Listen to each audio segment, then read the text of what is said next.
This is where we get into the fog of war. This idea that the leaders, Kennedy and Khrushchev, weren't fully in control of the situation. And that's the scariest part of this whole thing.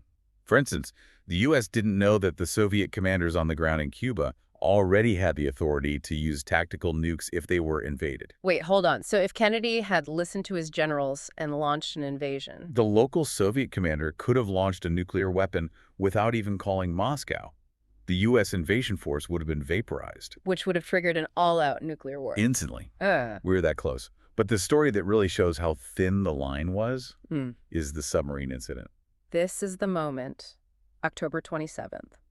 Black Saturday. You have this Soviet submarine, the B-59, deep in the Caribbean, and conditions inside are a living nightmare. Not a pleasant trip. No, they've been submerged for weeks, the air conditioning is broken, it's over 100 degrees inside, the crew is fainting from the heat, and they're totally cut off from Moscow. They have no idea if the war has already started. They're completely in the dark. Totally. And then, suddenly, U.S. warships find them. And to force the sub to surface, they start dropping these small depth charges. Now, the U.S. Navy says these were just practice rounds. They were meant to signal, not to destroy. But the guys inside the sub don't know that.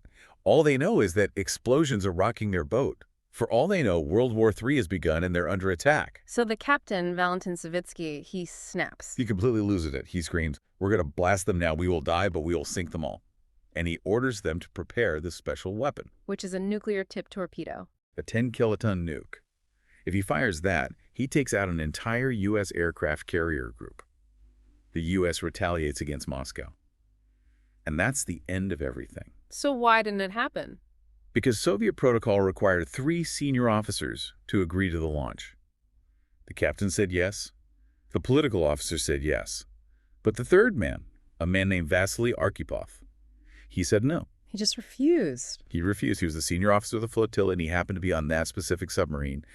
And in that sweltering, hellish chaos, he kept his cool. He argued that they didn't have confirmation that a war had started. He calmed the captain down and convinced him to surface. One man. One man. If Arkhipov had been on a different boat, or if he'd just given in to the pressure, we would not be having this conversation. That is absolutely chilling.